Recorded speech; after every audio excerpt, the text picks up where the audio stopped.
ambition insatiable, un esprit permanent de conquête, des meurtres, mais aussi des techniques très en avance sur l'époque. Tels sont les piliers sur lesquels repose l'Empire romain. Vous allez découvrir que les Romains, ce sont avant tout des projets architecturaux colossaux, des stades, des palais, des routes, des aqueducs, édifiés sur 3 continents avec un seul but, affirmer au reste du monde la toute-puissance de cet empire. Mais malgré cette domination incontestable, vous verrez que les Romains ne parviendront pas à éviter l'effondrement de cet empire jamais égalé.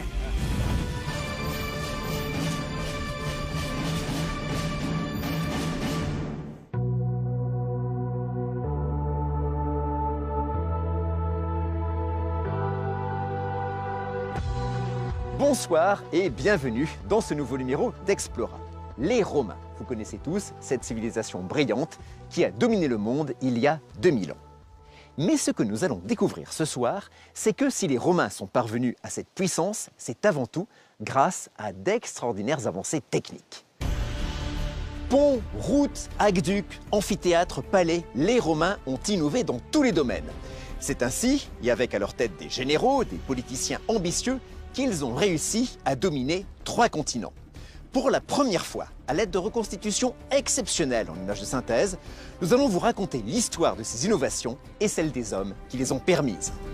Nous verrons aussi comment les Romains ont apporté leur civilisation et leur technique en Gaule, c'est-à-dire chez nous, et comment ils ont petit à petit fait de notre territoire une partie intégrante de l'Empire romain.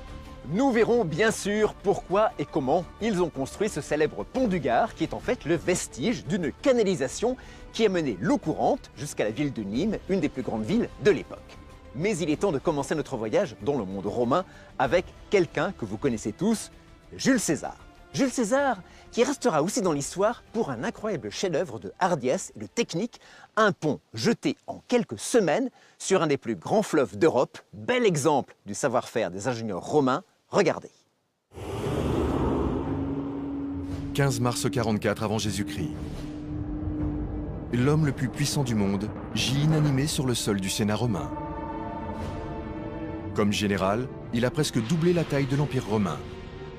Comme politicien, il a orchestré sa montée vers le pouvoir absolu avec une habileté stupéfiante. Pourtant, malgré un destin hors du commun, ce guerrier vient d'être abattu à Rome, assassiné par des Romains. Cet homme, vous le connaissez tous. Il s'appelle Jules César. La soif de pouvoir de César reposait sur son désir d'accéder aux plus grands honneurs que pouvait offrir l'Empire romain. Il semblerait qu'il ait voulu garder tout le pouvoir pour lui seul. Il ne voulait pas partager son pouvoir avec les autres, et c'est ce qui a directement mené à son assassinat. Il faut remonter quelques décennies en arrière pour comprendre Jules César. C'est alors un général ambitieux qui a déjà tout planifié. Il sait que la route qui le mènera au pouvoir suprême commence bien loin de la capitale, sur les champs de bataille. Sa soif de conquête militaire va engendrer la construction d'un des exploits techniques les plus intimidants de Rome. 55 avant Jésus-Christ.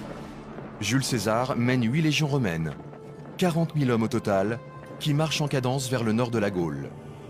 Une région qui englobe la France, la Belgique et la Suisse actuelle. Il veut aller en Germania, en Allemagne, et traverser le Rhin, car aucun commandant romain ne l'a fait auparavant. Il veut être un conquérant aussi puissant qu'Alexandre le Grand et aller en terre inconnue. Le Rhin est à l'époque la frontière du monde connu. Pendant des siècles, il a protégé les tribus germaniques de l'expansion romaine. Aucune armée n'a réussi à le traverser, car aucune technologie ne le permet. Mais César n'est pas un guerrier comme les autres. Aucun obstacle ne peut se mettre en travers de sa route. Il aurait pu y aller en bateau, mais c'était ridicule d'y aller à la rame. On peut mettre 8 légions sur des bateaux, mais ce n'était pas assez glorieux pour Jules César. Il fallait qu'il traverse à cheval. D'un point de vue technique, les difficultés pour construire un tel pont sont énormes. à cause de la force du courant et de la profondeur de la rivière. Vous ajoutez le temps record auquel il a fallu le construire, à cause de la stratégie militaire, vous vous rendez compte que c'est un exploit. Le pont doit être aussi long que 3 terrains de foot et doit pouvoir soutenir le poids de 40 000 soldats. Malgré la largeur du Rhin, sa profondeur et ses courants d'une violence inouïe, Jules César est déterminé à réussir. Traverser une rivière de cette taille avec un pont est une mise en scène qui plaît beaucoup au public romain. Mais bien sûr, ceux qui vont être les plus impressionnés sont ceux qui sont de l'autre côté de la rivière. Ils vont être abasourdis lorsqu'ils vont découvrir ce spectacle. Avec la vitesse et l'efficacité d'une machine bien rodée, les soldats de César se mettent à construire un pont avec le bois des alentours. Heure après heure, minute après minute, un véritable miracle d'ingénierie les rapproche de l'autre rive, jusque-là inatteignable.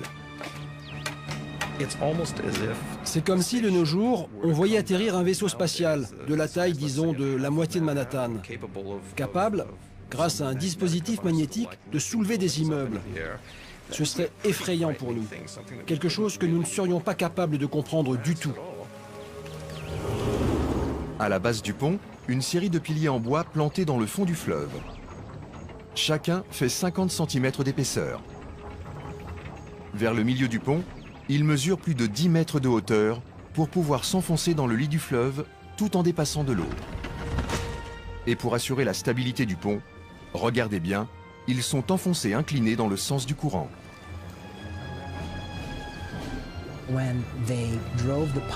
Planter les piliers avec un certain angle avant de les relier, c'est en gros ce que font les charpentiers quand ils construisent un chevalet. Les pieds sont inclinés, c'est ce qui leur donne la solidité suffisante pour en faire un support de travail stable. L'inclinaison offre une plus grande résistance face à la force de l'eau et de ses courants. Mais il est beaucoup plus difficile de les planter inclinés dans le lit du fleuve plutôt que de les enfoncer à la verticale. Donc ils devaient travailler très minutieusement avec des charpentes en bois pour pouvoir les ancrer solidement au fond du fleuve. En amont, les piliers sont penchés dans la direction du courant. 12 mètres en aval, à l'inverse, les piliers sont penchés à contre-courant. Chaque groupe de piliers est relié aux autres par une longue poutre de 60 cm de large. Par-dessus sont couchées de longues planches de bois, le tout solidifié par des branches bien serrées. La conception même du pont est novatrice. Mais le plus éblouissant est la vitesse à laquelle le pont fut construit. 10 jours seulement après avoir ordonné sa construction, César marche sur son pont et vers son destin.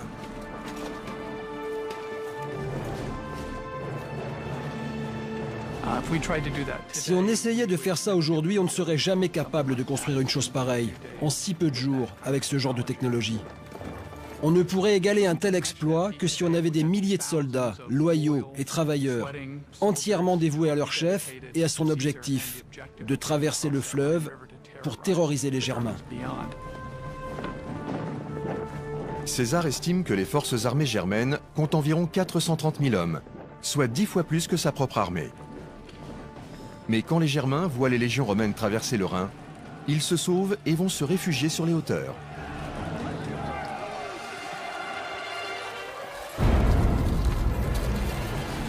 Pendant les 18 jours qui suivent, César est donc libre de découvrir les territoires qui se trouvent au nord du Rhin et ne rencontre aucune résistance. Puis, il franchit son pont en sens inverse et le détruit. C'était symbolique.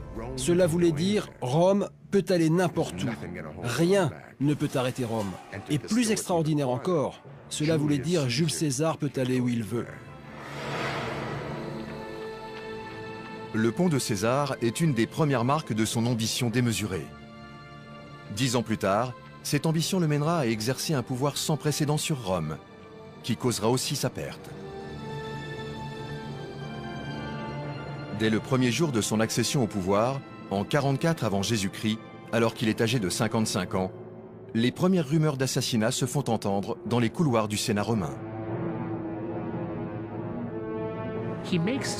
Parfois, son comportement laisse à croire qu'il aimerait être vénéré comme un dieu. Son ambition dépasse tellement les limites de ce que les Romains, et particulièrement les sénateurs romains, considèrent comme acceptable, qu'il est assassiné. Jules César a passé sa vie à bouleverser le paysage politique de Rome. À sa mort, il incarnera aussi bien la grandeur du pouvoir absolu que le danger que représente un tel pouvoir. Quand César a été assassiné, on ne savait pas si l'Empire tout entier n'allait pas s'effondrer avec lui. Ce meurtre a causé un choc énorme, mais aussi des soulèvements au sein du peuple. Le règne de César est un tournant majeur dans l'histoire politique de Rome. Sa conquête de la Gaule agrandit immensément l'étendue de l'influence romaine. Sa consolidation du pouvoir marque la mort de la République romaine, gouvernée jusqu'alors par des sénateurs et des consuls élus démocratiquement. Son accession au pouvoir marque la naissance d'un empire gouverné par un empereur tyrannique à l'autorité absolue. César est le premier dictateur d'une longue lignée. Certains d'entre eux utiliseront leur pouvoir pour construire de véritables merveilles. Cependant, la vanité, l'excès, l'égoïsme commun à nombre de ces tyrans mèneront l'Empire à sa perte. Mais nous n'en sommes pas encore là. Pour l'heure, l'Empire est en passe de devenir la civilisation la plus avancée d'un point de vue technique et la plus puissante que le monde ait jamais vue. Jules César est bien sûr célèbre pour les guerres qu'il a menées contre les tribus gauloises, mais à l'époque, d'autres généraux avant lui ont déjà conquis et pacifié le sud de la Gaule. La République romaine comprenait déjà à son époque l'Italie bien sûr, mais aussi la Grèce, l'Espagne, le sud de la France donc, mais aussi une partie de la Turquie actuelle, une partie de l'Égypte et la Tunisie. Que de chemin parcouru en 700 ans depuis qu'une petite ville du centre de l'Italie a commencé à attaquer et occuper les cités voisines. Pour comprendre, il faut nous diriger vers la ville qui est à l'époque le centre du monde, Rome. Et vous allez voir que dès les débuts en matière de construction et de transport, les Romains ont innové. Regardez.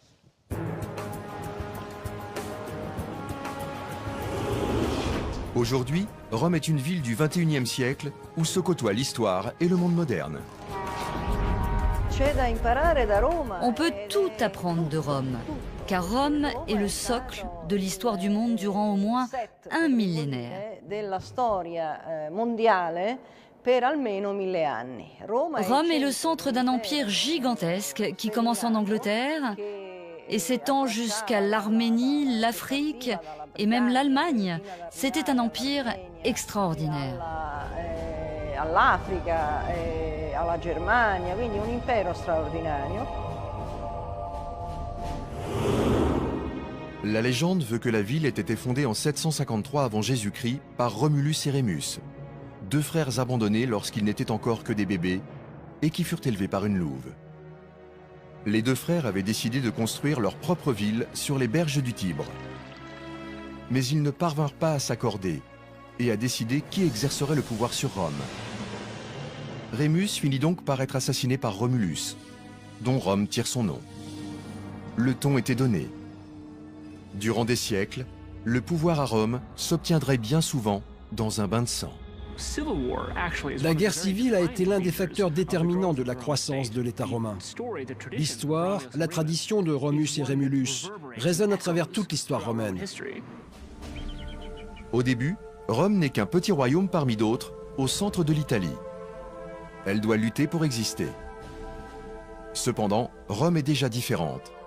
Contrairement à ses voisins renfermés et tournés vers eux-mêmes, Rome est un refuge sûr pour les marginaux ambitieux. Romulus avait dit « Puisque nous n'avons pas de peuple, je vais créer un asile. Je vais créer une sorte de zone libre pour tout le monde. Les fugitifs, les esclaves, les brigands, les pirates. » C'était un état d'esprit unique à l'époque.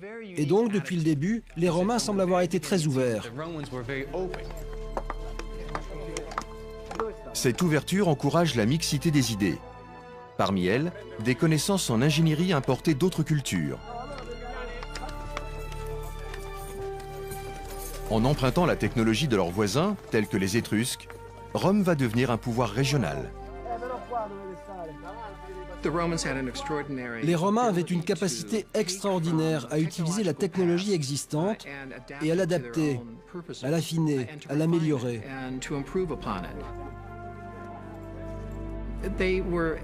Par exemple, ils ont emprunté aux Étrusques leur technique pour construire des routes, leur réseau hydraulique souterrain ou encore d'immenses murs extraordinaires. Et l'ont fait évoluer pour en faire quelque chose d'encore plus évolué.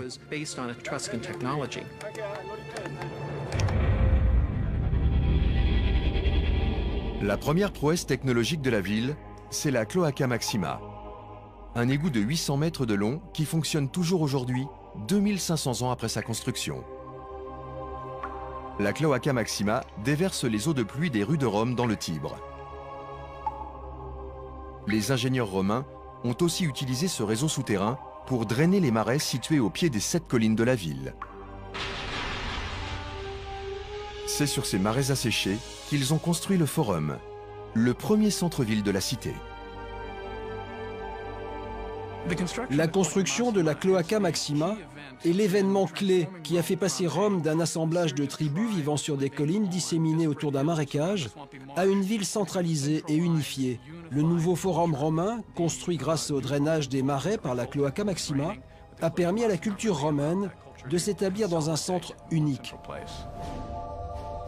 Alors que la culture de Rome se consolide, l'influence de la ville sur ses voisins commence à s'étendre. Dès le IVe siècle avant Jésus-Christ, Rome contrôle la majorité de l'Italie centrale. Ces ingénieurs développent alors un réseau qui permettra de relier l'ensemble de ce territoire en pleine expansion. Dans l'Antiquité, il y avait deux façons de voyager. On pouvait passer par les campagnes, à cheval, ou le plus souvent à pied, voire en charrette. Ou bien on pouvait voyager en bateau. Les routes telles qu'on les connaît aujourd'hui n'existaient pas avant l'Empire romain.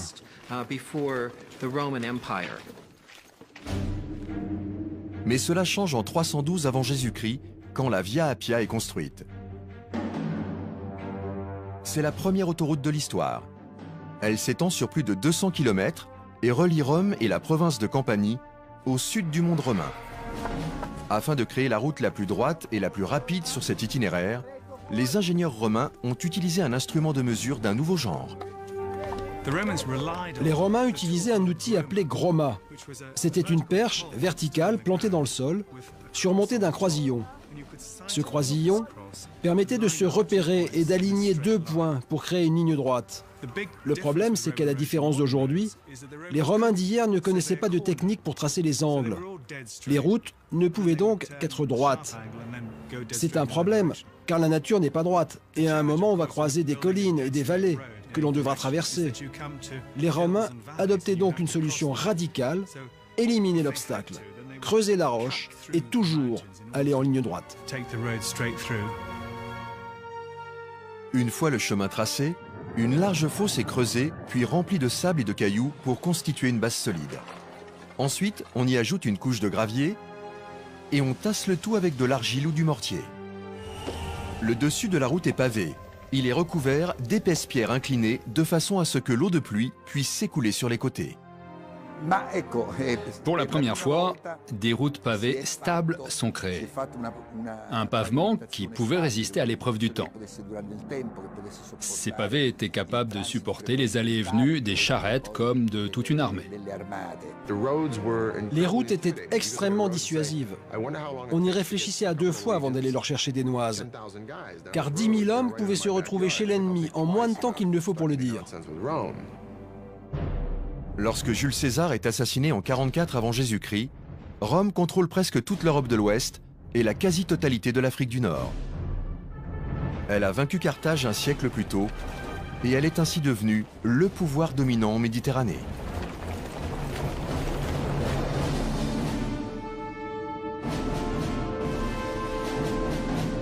C'est le petit-neveu de César qui lui succède, Octavien. Il est rebaptisé Auguste et couronné empereur de Rome. Sous le règne d'Auguste, le réseau routier s'agrandit encore et permet désormais d'atteindre les coins les plus reculés de l'Empire.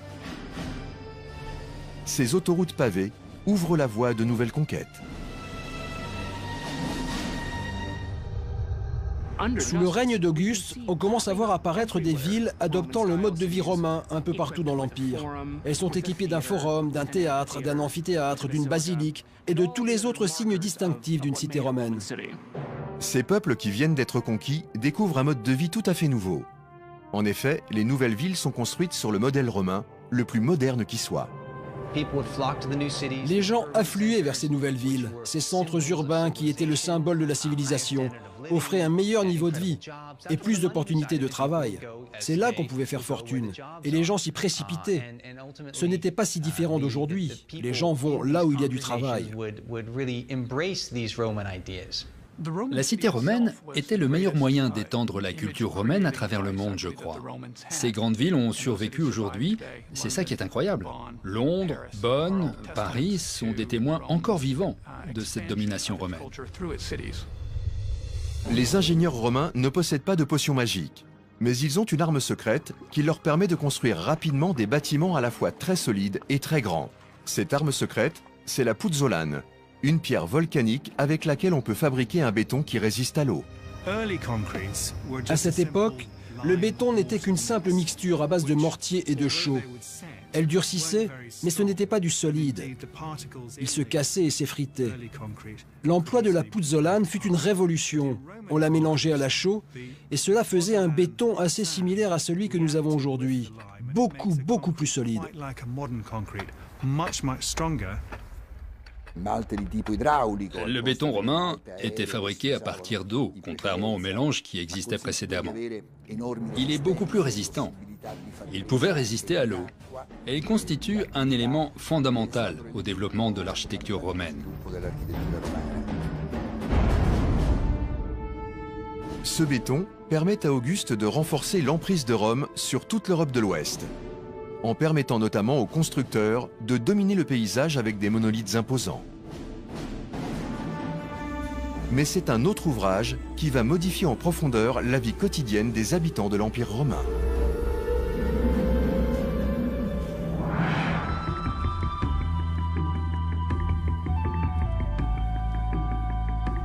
Cette innovation, c'est bien sûr l'aqueduc. Alors un aqueduc, qu'est-ce que c'est? C'est tout simplement une canalisation qui permet d'amener, comme aujourd'hui d'ailleurs, l'eau depuis une source jusqu'à une ville. Et quand cette canalisation doit passer par une vallée, on construit un pont pour la supporter. C'est le cas du pont du Gard, qui n'est en fait que le support d'une canalisation que l'on voit tout là-haut, qui passe et qui permettait d'amener l'eau depuis une fontaine située près d'Uzès, à quelques kilomètres d'ici, jusqu'à la grande ville romaine de Nîmes. D'ailleurs, cette canalisation, je vous emmène la découvrir. Suivez-moi.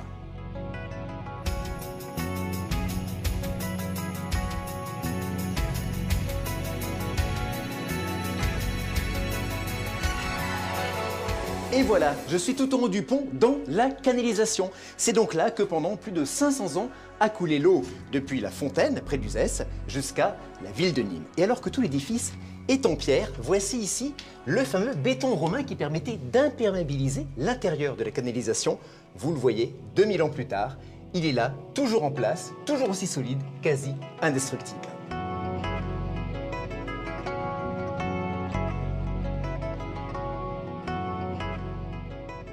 Clémentine, bonjour. Bonjour Mac. Vous êtes journaliste et historienne. Alors on va voir dans un instant que les Romains ont déployé beaucoup d'efforts pour amener l'eau au centre des villes. Mais pour autant, est-ce qu'on peut dire que les Romains sont des gens propres? Ah, non seulement on peut le dire, mais un bon Romain est un Romain propre. La toilette quotidienne à Rome, c'est essentiel. Très tôt, les bains publics seront gratuits, puis ils vont proliférer. Il y en aura jusqu'à 900 établissements liés au terme et à la propreté à Rome. Alors là, si on n'est pas propre à Rome, on ne l'est nulle part. Alors, je comprends bien qu'il y a des bains publics partout, les thermes, que les Romains s'y rendent très régulièrement, dans toutes les villes d'ailleurs de l'Empire. Mais pour autant, les Romains se baignent, mais ils ne connaissent pas le savon. Alors comment est-ce qu'ils peuvent se laver? Oui, c'est exact, pas de savon chez les Romains. Mais vous savez bien comment fonctionnent des thermes, Marc. Il y a les bains chauds, les bains froids. Alors la vapeur va décoller la crasse. Alors une fois que la crasse est bien décollée, on prend un petit objet en bois qui ressemble un peu à un coupe-papier qu'on appelle un strigile et on se racle la crasse. Voilà, donc on ne se débarbouille pas, on se racle. Pourtant, si je ne m'abuse, le mot savon a une origine latine, sapo. Oui, vous avez raison, parce que selon Pline le Jeune, ce sont les Gaulois, qui sont nettement moins propres que les Romains, qui inventent le savon. Mais alors, il ne faut pas imaginer un pain de savon comme celui que nous utiliserions aujourd'hui. Il s'agit d'une sorte de pâte qui est à base de suif, le suif de chèvre, c'est de la graisse de chèvre, voilà. On y mélange un petit peu d'herbe pour donner une petite odeur moins désagréable, et puis on met de la cendre, parce que la cendre a des vertus de décapage. Les grandes lessives au Moyen-Âge sont faites à base de cendre. Alors on utilise cette mélasse, mais chez les Gaulois, c'est comme lotion capillaire, en fait. Non, c'est parce que ça décolore les cheveux. Ça décolore. Les Gaulois, regardez Astérix et Obélix, hein, ils aiment bien être blonds, ils aiment bien être roux. C'est vrai qu'on parle du grand Gaulois avec les tresses blondes. Donc exactement. en fait, ce que vous êtes en train de me dire, c'est que les Gaulois ont inventé le balayage. Les Gaulois sont des crados, mais ils s'occupent de leurs cheveux. Ils s'occupent de leurs cheveux. Ils ont inventé le balayage avec un produit qui s'appelle le sapo, ancêtre du mot savon. Et ce sont les Romains qui vont découvrir qu'avec, on peut se nettoyer. Tout à fait. Cela étant, le savon que nous connaissons, nous, avec lequel, pour le coup, nous débarbouillons, c'est bien plus tard, il sera rapporté des croisades par les croisés qui l'ont découvert, en Syrie notamment, le pain de savon. Merci Clémentine. Alors, nous allons repartir à Rome pour bien comprendre l'importance de l'eau et de l'eau courante pour les Romains, avec la découverte d'un personnage très important de l'histoire de Rome, l'empereur Claude. Regardez.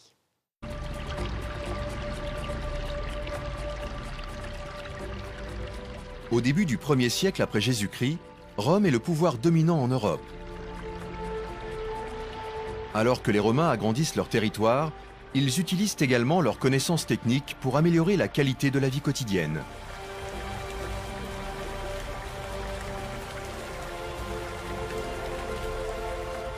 De toutes les innovations, celle qui va vraiment tout changer est l'eau courante. Quand Rome a développé un système qui a permis l'eau courante, ce fut un véritable bond en avant. Rien d'équivalent n'existait. Dans la capitale, pas moins de 11 aqueducs assurent l'approvisionnement de Rome en eau. Ces aqueducs distribuent 150 millions de litres d'eau par jour. Imaginez, c'est le tiers de ce que consomme aujourd'hui une ville comme Paris. Toute cette eau parcourt des centaines de kilomètres avant d'arriver aux fontaines de Rome. Les aqueducs ont vraiment révolutionné la vie quotidienne des Romains. Pas seulement le bien-être, les jardins et les villas des riches ou les palais des empereurs. Non, tout le monde en profitait. Énormément d'eau était disponible à Rome. Et cela desservait une population énorme. Les aqueducs vont jouer un rôle essentiel. Grâce à eux, c'est tout simplement une nouvelle façon de vivre qui apparaît. Toute cette eau permet à 1 million de personnes de vivre en étant propres. Ils ont soudain accès à un confort jusque-là inconnu. C'est l'eau des aqueducs qui permet aussi de nettoyer les déchets et de garder la ville propre. Voilà aussi pourquoi les Romains pensent qu'ils sont supérieurs, parce qu'ils sont plus propres que les autres. Cette invention géniale ne peut pas être attribuée à un seul empereur. Il aura fallu des siècles pour mettre au point ce miracle technologique. Cependant, celui qui va permettre à cette invention révolutionnaire de faire un pas de géant est un empereur que rien ne prédisposait pourtant à la gloire. Bègue et difforme, Claude est celui grâce à qui l'eau courante va pénétrer au cœur de chaque quartier de Rome. Avant d'accéder au trône, Claude est la risée des siens. Il est considéré comme un invalide et sa famille le cache même, tant elle a honte de lui.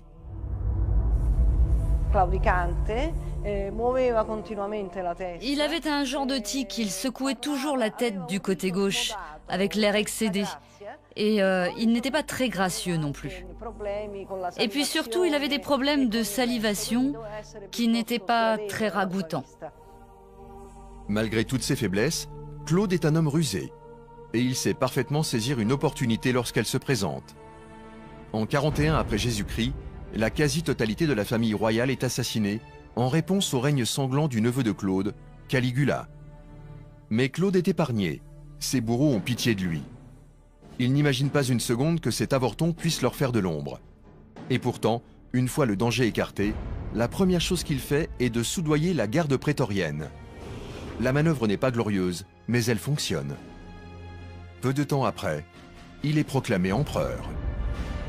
Une fois devenu empereur, il semblerait qu'il ait été, en tout cas selon nos critères, un bon empereur. Ce n'était clairement pas un imbécile.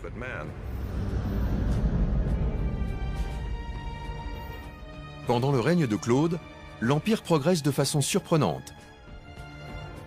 ces légions réalisent un exploit que même Jules César n'est pas parvenu à réaliser, la conquête de la Grande-Bretagne. Puis à son retour, il fait construire 2 aqueducs majeurs, l'Aqua Claudia et l'Aqua Agno Novus, qui accroissent considérablement la quantité d'eau se déversant dans la ville.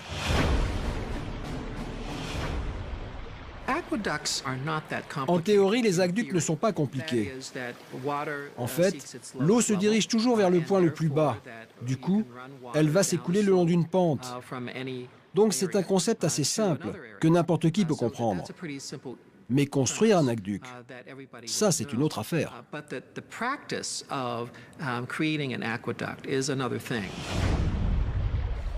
Regardez comment les Romains construisent leurs aqueducs. Plus on se rapproche de la ville, plus la pente est abrupte. La pente s'accentuait de quelques centimètres tous les 30 mètres. Il fallait calculer l'angle des pentes à de grandes distances, 30, 50, parfois 60 km. Sur tout le trajet, des sources d'eau en montagne jusqu'à la ville. Il fallait être précis. Et n'oublions pas que la trajectoire devait toujours être la plus droite possible. Pour que le cheminement de l'eau soit parfait, même au travers des montagnes les plus hautes, les ingénieurs romains creusent des tunnels à l'inclinaison méticuleusement calculée. S'il y a des vallées, ils construisent des murs de pierre pour surélever les conduits. Quand ce mur mesure plus de 2 mètres, les Romains utilisent alors une technologie qui leur vient des anciens, l'arc. Une façon intelligente d'économiser les matériaux. L'arc a révolutionné l'architecture des anciens, car il a permis de voir les choses en plus grand.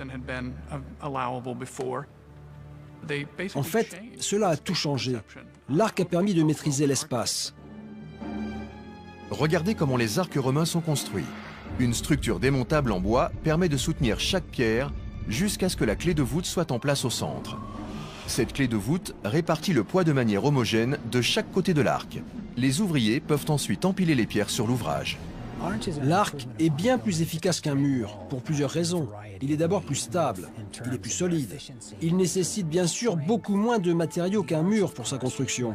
Et puis les arcs permettent tout un tas d'utilisations, que ce soit pour un toit, un aqueduc ou tout ce qui a besoin d'être soutenu.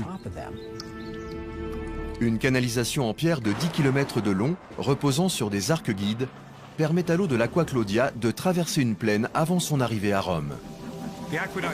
Les aqueducs avaient un toit, mais bien sûr, si on l'enlevait, l'eau ressemblait à une rivière se déversant dans la ville.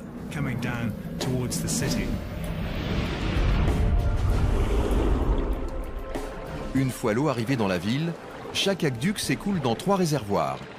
Un pour les fontaines publiques d'eau potable, un deuxième pour les bains publics, et un troisième réservé à l'empereur et aux riches romains qui paient pour avoir leur propre eau courante, un concept très en avance sur son temps.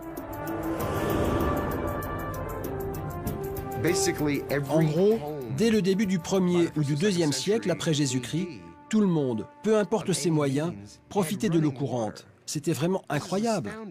Et ce ne sera plus du tout le cas par la suite, au Moyen-Âge, et bien après. Avec la construction de l'Aqua Claudia et de l'Aqua Agno Novus, l'empereur Claude a totalement renouvelé le système de distribution d'eau de Rome. Son aura et sa légitimité auprès de son peuple s'en trouvent renforcées. En revanche, sa vie personnelle est moins glorieuse. Et ses choix vont le mener à sa chute. Claude était connu pour adorer les femmes, et particulièrement ces femmes, de façon excessive. Il leur était quasiment dévoué. Son mariage avec sa nièce provoque une onde de choc dans tout l'Empire. Agrippine, la sœur de Caligula, est calculatrice et sournoise. Agrippine est la descendante d'une lignée de femmes ambitieuses, populaires et puissantes. Elle était une sorte de Cléopâtre de son époque. Elle était volontaire, elle était fière et elle était ambitieuse. Elle était terriblement ambitieuse. Après avoir été entourée d'empereurs toute sa vie, Agrippine veut elle aussi goûter au pouvoir. Elle va utiliser tout son charme, aussi bien physique que politique, pour l'obtenir. Et une fois le vieux Claude pris au piège, elle va se servir de son fils unique pour servir ses intérêts. La seule intention d'Agrippine était de séduire Claude et de devenir impératrice. Son seul but, que son fils accède au trône. En 50 après Jésus-Christ, Agrippine convainc Claude de proclamer son fils héritier en lieu et place du propre fils de l'empereur. Celui-ci, envoûté, accepte. Le fils d'Agrippine, issu d'un précédent mariage, deviendra donc empereur au détriment du fils biologique de Claude. 4 ans plus tard, Claude meurt, empoisonné par un champignon. L'ambition démesurée de sa femme aura eu raison de lui. Agrippine n'est plus femme d'empereur, mais la mère du nouveau maître de Rome. Son nom est Néron. Il n'a que 16 ans. Ce jeune homme se révélera être un tyran capable des pires atrocités et désastres.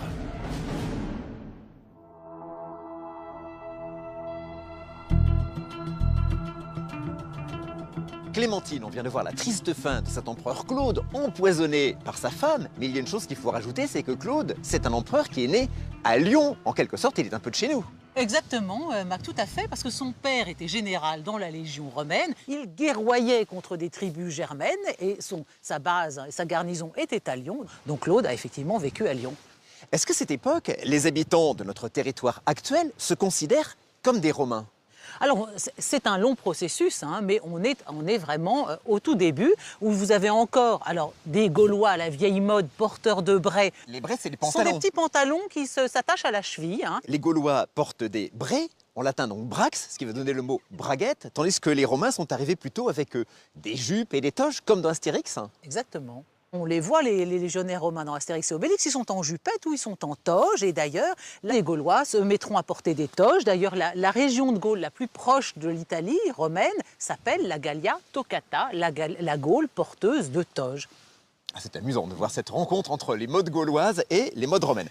Alors après Claude, nous allons passer à son successeur, Néron, un empereur qui va rester dans l'histoire aussi bien pour ses vices que pour le palais ultramoderne qu'il a fait construire en plein cœur de Rome. Regardez. 64 après Jésus-Christ. Un petit incendie se propage et devient rapidement un immense brasier. Cette catastrophe sans précédent dure une semaine. Rome s'embrase et le feu détruit tout sur son passage. Des milliers de citoyens se retrouvent dans la rue, sans abri. L'incendie de 64 fut une tragédie épouvantable. Le feu a brûlé au moins les 3/4 de la ville. Toute la ville était un brasier. Toutes les maisons étaient atteintes, mais plus particulièrement celles des pauvres, qui étaient construites en bois. Tout le monde se demande ce qui a pu provoquer cet incendie. Très vite, le suspect numéro 1 s'avère être l'empereur lui-même. On aurait vu notamment Néron jouer de la lyre, comme si de rien n'était, au sommet d'une tour toute proche de l'endroit où l'incendie faisait rage. Il aurait regardé le feu comme un spectacle, et il serait allé à la tour de Mécène, où il aurait récité la chute de Troie. La légende veut qu'il s'amusait alors que Rome brûlait. Son comportement après l'incendie laisse penser qu'il est bel et bien coupable. Car Néron va confisquer un tiers de la ville désormais dévastée. Il en fait sa propriété personnelle et décide d'y construire le plus extravagant des monuments de l'Empire, un palais gigantesque qui s'étend sur plus de 80 hectares en plein centre-ville. La rumeur disait qu'il avait mis le feu pour pouvoir raser une partie de la ville et y construire son palais. Mais la folie de Néron ne s'arrête pas là. Il décide de s'en prendre aux adeptes d'une toute nouvelle religion, les chrétiens. Il décrète que ce culte est illégal et pend ou brûle ses adeptes par centaines dans les rues de Rome. La cruauté de Néron est sans limite et sa soif de destruction et de sang traversera les siècles. Pour faire plaisir à sa nouvelle femme qui le lui demande, il lui fait envoyer la tête de son ex-femme. Par la suite, un jour où il était en colère, il passe sa rage sur elle et la bat à mort, alors même qu'elle attend leur enfant. Néron est surtout connu pour ses crimes abominables, le pire de tous étant sans conteste le meurtre de sa propre mère. Agrippine, qui a orchestré la montée au pouvoir de Néron après avoir empoisonné son mari Claude, est une mère particulièrement dominatrice. Elle s'attend à ce que son fils partage le pouvoir avec elle.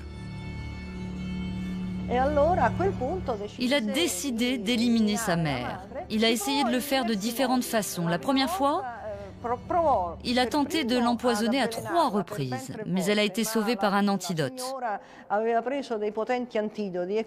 de temps après, alors qu'il regardait une Numakia, il s'agissait d'une bataille navale dans laquelle de réels navires en coulaient d'autres, il eut une inspiration, une révélation même. Il a eu l'idée d'utiliser l'un de ses bateaux pour mettre ses plans à exécution. Il a donc armé un navire qui a enlevé Agrippine, l'a escorté jusqu'à la baie, et puis au moment opportun, le bateau a coulé.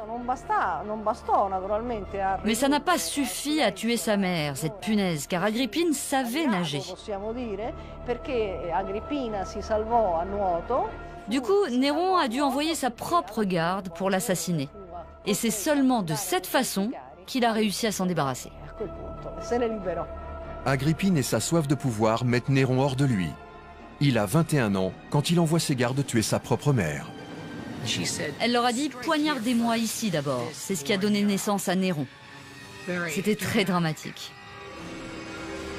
Néron fut hanté par la vision du fantôme de sa mère tout au long de sa vie. Des visions qui le firent sombrer dans la folie. Le temps passant, Néron est de plus en plus isolé. En même temps, peut-être à cause de cet isolement, de plus en plus paranoïaque et cruel. Au milieu de ses hallucinations, Néron a la vision du plus luxueux des palais. Il décide de faire construire le plus grand des édifices jamais imaginés. Cette folie, il la veut au milieu de Rome, sur une propriété publique financée par l'argent public. Imaginez que Central Park tout entier devienne la résidence personnelle de Bill Gates. Et cela prend place au milieu même de la ville, là où les riches et ceux qui avaient une influence vivaient. C'était vraiment choquant.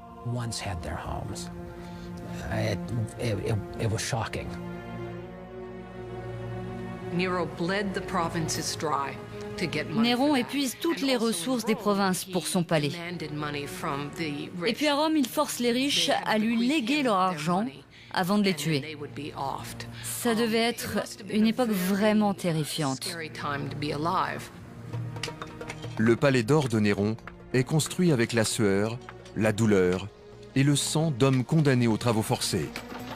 Dans la Rome antique, l'esclavage est une pratique courante et admise par tous. Un homme sur 3 vivant dans la cité est un esclave. Rome n'aurait pas pu accomplir ses merveilles sans esclavage. C'est le travail des esclaves qui a permis d'entretenir et d'agrandir l'Empire.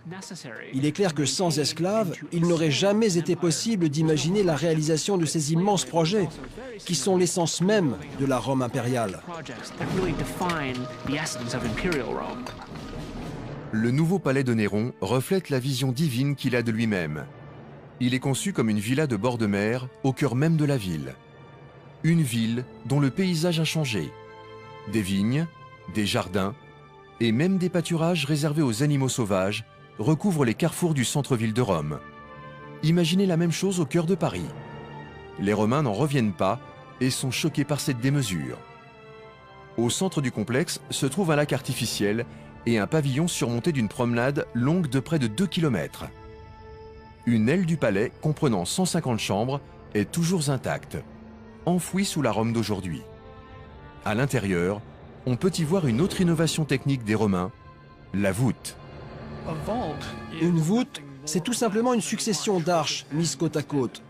Une fois que l'on a construit la charpente, on construit une arche. On déplace la charpente, on construit une autre arche, et ainsi de suite. On obtient facilement une longue voûte, un moyen de construction très efficace pour les Romains. Le Domus Aurea de Néron est achevé en 4 ans seulement. Pour le plus grand bonheur de l'empereur qui s'exclama « Enfin, je peux commencer à vivre dans une demeure digne d'un être humain ». Ce palais est le plus luxueux jamais construit à Rome. Regardez, les murs des chambres sont recouverts de feuilles d'or, de fresques et de pierres précieuses. Aujourd'hui, il ne reste de toute cette richesse que des pièces sombres et humides. Le plafond était orné de pierres précieuses et semi-précieuses. Il y avait du lapis-lazuli, du cristal et du cristal rose qui reflétaient la lumière.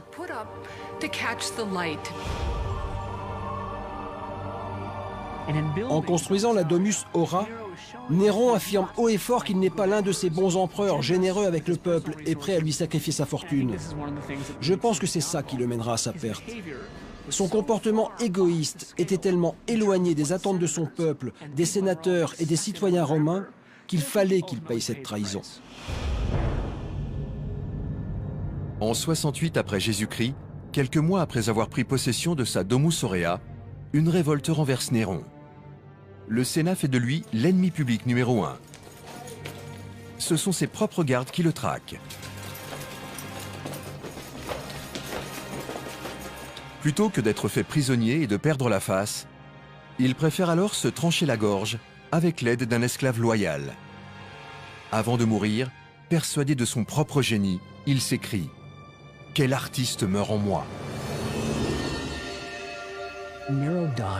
Néron est mort comme l'acteur grandiose et éloquent qu'il a toujours voulu être. Un acteur tragique, sur une scène tragique. Et ces derniers mots montrent bien l'image qu'il avait de lui-même. Non pas celle d'un empereur, mais celle d'une star.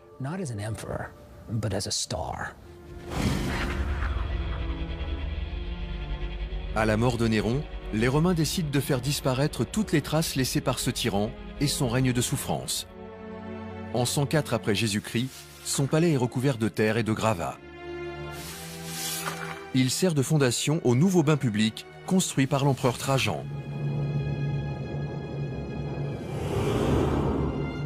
Pendant les 1300 ans qui suivent, le palais va demeurer enfoui et oublié par une ville en perpétuelle mutation.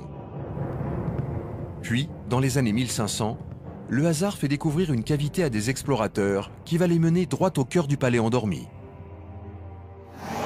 La découverte de ces fresques monumentales et étranges va inspirer les artistes de la Renaissance. Le mot « grotesque », tel qu'on l'utilise aujourd'hui, est un terme artistique qui décrit en réalité les créatures étranges qu'ils ont vues là-bas, mi-humaines, mi-bêtes, entre architecture et décoration. Le Domus Aurea demeure un témoignage frappant du règne effrayant de Néron, marqué par la folie, les meurtres, mais aussi par le culte de la personnalité.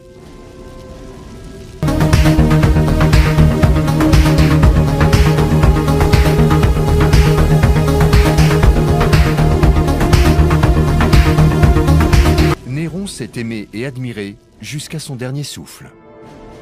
Quand ce règne se termine, les Romains doivent affronter un futur incertain. Jusque-là, tous les empereurs descendaient d'une seule et même lignée.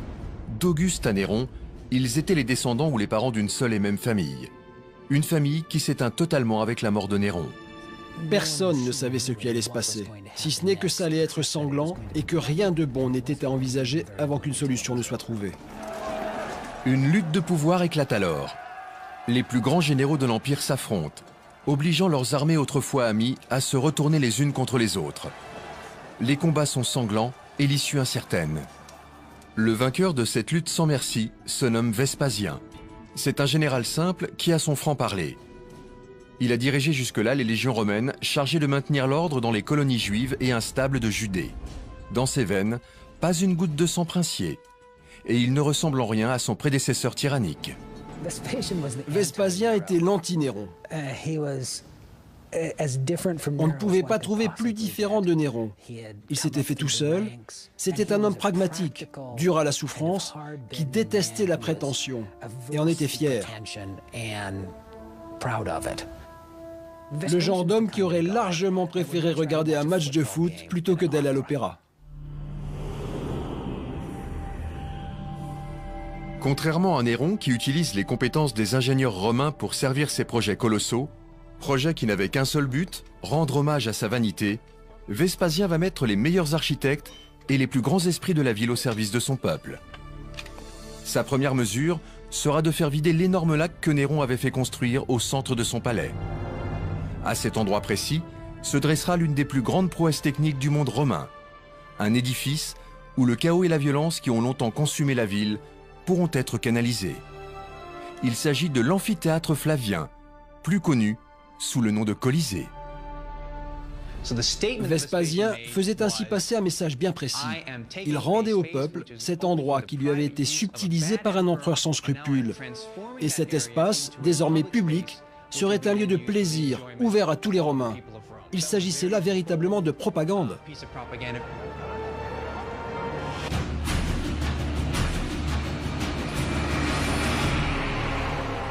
Alors, un bâtiment emblématique de la civilisation romaine. Ici, Clémentine, nous sommes à Nîmes, c'est l'ancienne Nemosus romaine. Comme dans toutes les villes de l'Empire, il y a un théâtre pour le théâtre et puis un amphithéâtre, ici les arènes de Nîmes, pour le reste. Alors, qu'est-ce qu'on y fait à l'intérieur? L'amphithéâtre, on pourrait comparer ça à peu près aujourd'hui à un stade ou un palais omnisport, hein. Alors, on y pratique toutes sortes de divertissements, plus ou moins cruels, vous allez voir. Cela fait déjà des siècles que les gladiateurs versent leur sang pour divertir le public. Mais les Romains ont soif de spectacles toujours plus grandioses, toujours plus impressionnants. Le Colisée va leur offrir ce qu'ils attendent. En permanence, le spectacle des combats du sang et de la mort viendront divertir le peuple. Dans cette enceinte, les jeux vont atteindre un niveau de cruauté inégalé dans l'histoire de l'Empire. Les carnages vont succéder aux carnages. C'était le lieu. C'était énorme. Le divertissement venait à vous. Les animaux les plus exotiques, des sauvages faits prisonniers dans les provinces les plus reculées. Tout cela était là pour vous, juste pour vous, au centre de la piste, en plein cœur de la ville.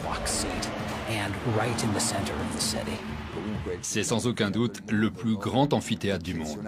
Un monument exceptionnel, par ses dimensions, mais aussi par l'organisation impeccable qu'a demandé sa construction.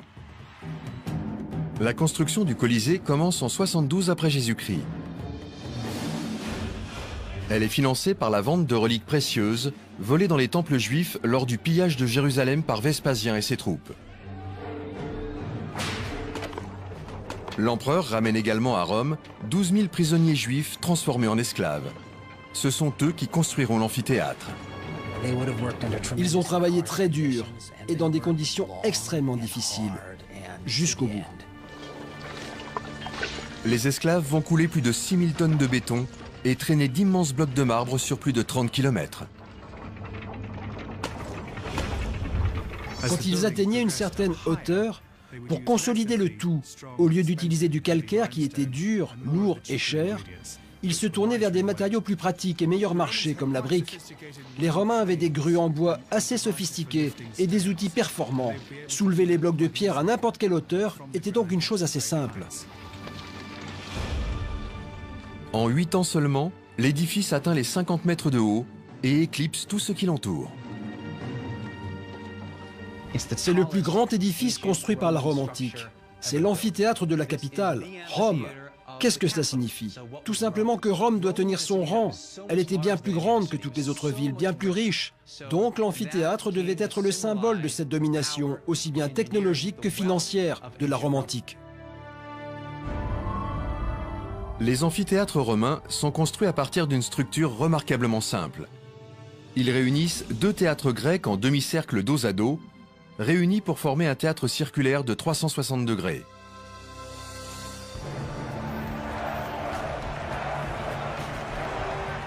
Mais le Colisée introduit des nouveautés et des aménagements sophistiqués. Imaginez un réseau complexe de couloirs et d'escaliers permettant l'évacuation de 70 000 Romains en un temps record.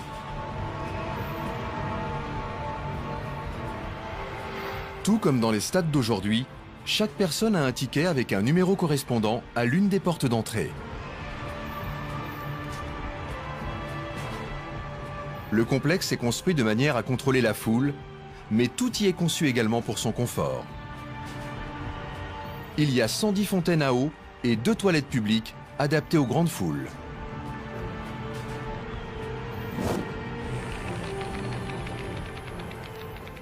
Il y a 2 pas des gradins, les Romains ont vraiment pensé à tout. Regardez ici, extrêmement rare, un urinoir parfaitement conservé qui permettait aux spectateurs ayant un besoin pressant d'aller se soulager quelques instants avant de retourner voir les combats des gladiateurs. Il fallait y penser. Le Colisée possédait également un toit rétractable.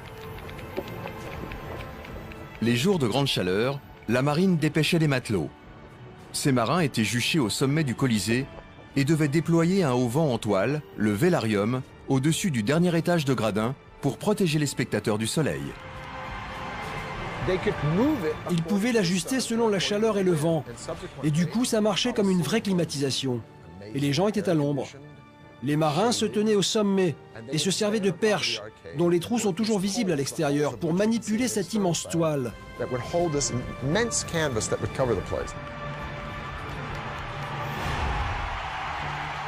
En 80 après Jésus-Christ, le Colisée est achevé. Mais Vespasien ne verra pas l'achèvement de ce bâtiment grandiose. Il meurt de cause naturelle 1 an avant. C'est son fils et successeur Titus qui présidera la cérémonie d'inauguration.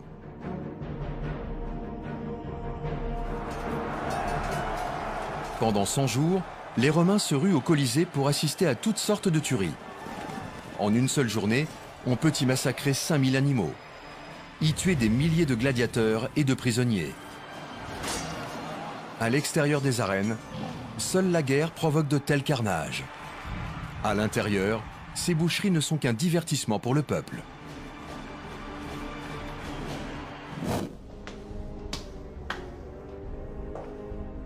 Regardez, Mac, vous venez passer votre journée aux arènes. Alors, le matin, petite distraction, animaux contre animaux. Pause déjeuner, on voit se faire dévorer un malheureux chrétien par un fauve. Ou un condamné à mort de droit commun, j'imagine. Un condamné à mort aussi. Et puis, le clou du spectacle, c'est l'après-midi. Alors là, les combats de gladiateurs.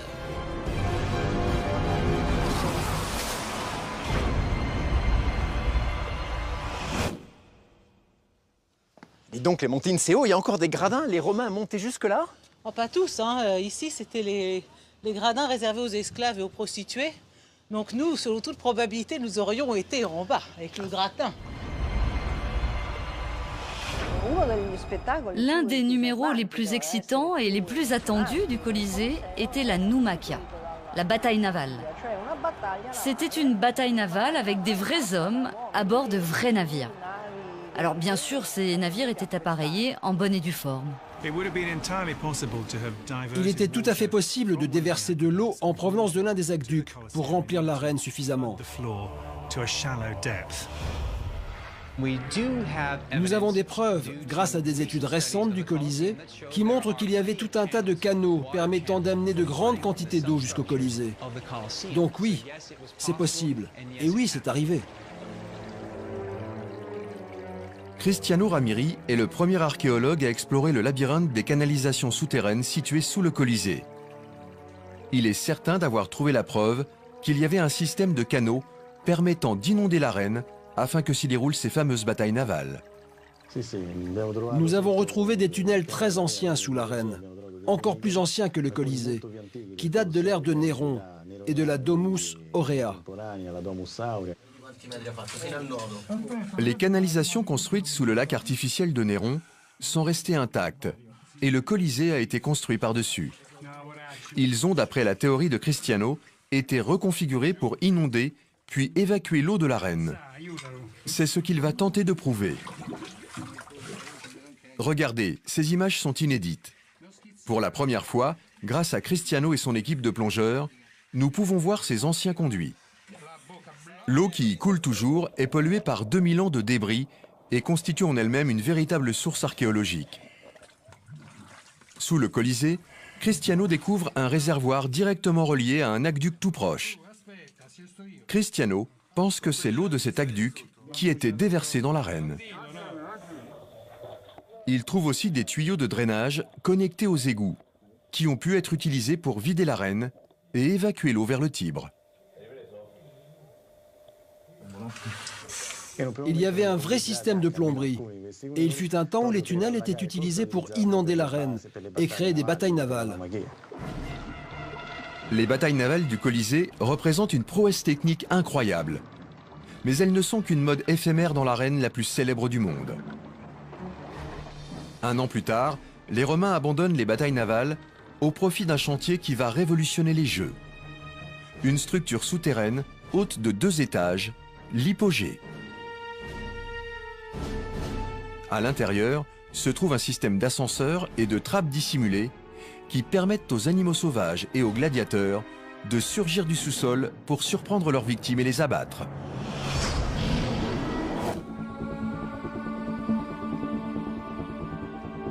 En fait, derrière la splendeur de l'amphithéâtre, il y a les coulisses, et là, c'est beaucoup moins drôle. Le cœur névralgique de l'amphithéâtre se situe ici, sous l'arène,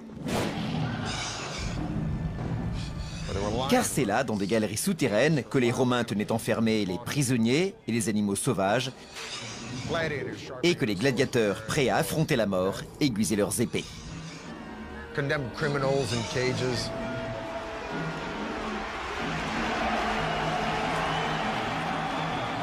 Au début de chaque jeu, des trappes s'ouvraient dans le sol de l'arène et les animaux sauvages, loups, taureaux ou sangliers, et même à Rome, lions et panthères, étaient amenés sur la piste grâce à un jeu d'ascenseurs et de plans inclinés. Imaginez, de ces galeries souterraines, gladiateurs et condamnés à mort ne perdaient rien de ce qui se passait au-dessus. Ils devaient entendre les clameurs de la foule, les cris des bêtes féroces et les hurlements des suppliciés. Ils sentaient sûrement l'odeur des bêtes fauves, et pire encore, celle du sang répandu. Une violence inouïe, du sang, des frissons. Le Colisée offre les meilleurs divertissements de l'époque. Et tous ceux qui y pénètrent sont éblouis par les prouesses techniques réalisées par cette civilisation, qui à l'époque devance toutes les autres de plusieurs longueurs. C'est sous Vespasien que la civilisation romaine atteint son apogée. Il faudra 10 ans à cet empereur pour asseoir sa puissance et offrir à l'Empire la stabilité qui lui manque. Cette aura et cette force vont permettre à ses successeurs de réaliser des édifices toujours plus grands et toujours plus audacieux, tenant le plus souvent du génie, et parfois même du miracle. Lorsque le 1er siècle après Jésus-Christ s'achève, l'Empire romain s'étend de l'Angleterre à l'Égypte et du Portugal à l'Iran actuel. Son peuple se compose de 50 millions de sujets loyaux de toutes les races et de toutes les langues, qui obéissent tous à un seul et même homme. Jusque-là, l'empereur ne pouvait être qu'italien de naissance. Mais en 98, les choses changent. Un étranger vient s'emparer de l'Empire. Cet homme s'appelle Trajan. C'est un guerrier ambitieux venu d'Espagne. Ses victoires à répétition attirent l'attention de l'empereur Nerva. Celui-ci est malade et il voit sa fin approcher. Il n'a pas d'héritier et s'inquiète pour l'avenir de son empire. Ébloui par les succès de Trajan, il décide de l'adopter. Être romain ne veut plus dire la même chose. Désormais, un romain est celui qui peut aider l'Empire, le protéger. Trajan est un très bon exemple de cette évolution. Trajan est véritablement le premier empereur qui ne soit pas originaire d'Italie. Quand Nerva meurt, Trajan hérite de l'Empire romain. Sa première volonté afin de légitimer son pouvoir est de prouver sa loyauté vis-à-vis des citoyens de la capitale. Il sait que le meilleur moyen d'y parvenir est de satisfaire leur amour sans limite pour la domination. Pour les Romains, tout devait être grandiose. La taille de leur empire, la taille de leurs édifices, mais aussi l'ambition des individus qui les dirigent. Être romain, c'est être grand. Ils étaient mus par le sentiment d'être collectivement supérieurs aux autres. Trajan lance de nouveaux chantiers gigantesques. Le premier de tous est la rénovation des infrastructures de l'Empire. Il commence par faire réparer les routes, les ports et les bâtiments publics qui commencent à s'abîmer. Puis il fait construire ce qui sera l'un des derniers grands aqueducs, ainsi que de nouveaux bains publics sur les ruines du palais de Néron. Il fallait énormément d'argent pour financer toutes ces constructions. Et il en faudra encore plus pour mener à terme des projets encore plus grands. Ces constructions sont importantes, car dans l'esprit des Romains, c'est aussi une forme de conquête. Après seulement 3 années de règne, Trajan lance une grande offensive militaire. Cette guerre n'a qu'un seul but, réunir les fonds nécessaires à la construction de nouveaux édifices toujours plus grands, toujours plus beaux. Il décide de partir à la conquête de la Dacie, une région éloignée qui englobe la Roumanie et la Hongrie d'aujourd'hui. Une région que les Romains ne sont jamais parvenus à conquérir. Après des années de combats acharnés, les Daces se rendent en 107 après Jésus-Christ. Les vainqueurs vont alors se servir sans vergogne dans le trésor des Daces. L'empereur rapporte à Rome 150 tonnes d'or et 300 tonnes d'argent. Trajan est l'empereur qui a le plus repoussé les frontières de l'Empire. Il a passé son règne à faire ça. C'est de cette façon qu'il pouvait récolter toujours plus d'argent, de biens, de trésors. Plus que n'importe quel autre empereur, c'est ce qui explique qu'il ait eu tellement d'argent à sa disposition. Ce fabuleux butin, Trajan l'utilise tout d'abord pour décongestionner le centre-ville surpeuplé de Rome. Depuis toujours, le vieux forum est au centre de toutes les activités. Le commerce, le gouvernement et la culture. On y trouve aussi des temples dédiés aux dieux. On y vénère aussi bien Saturne que Vesta, à 2 pas des cours de justice et des bibliothèques. Mais Rome est devenue la capitale du monde antique, et le vieux forum n'est plus assez grand pour cette ville qui s'étend sans cesse, bien au-delà de ses limites originelles. Le forum est très important pour les Romains, parce que c'est une place, un endroit où ils se rencontrent. Ils font des affaires, où l'on parle de politique, où l'on vend, on fait des affaires, quoi. Le forum est le centre de la vie publique. C'est très vivant, beaucoup plus vivant que les places publiques d'aujourd'hui, parce que toute la vie publique avait lieu là.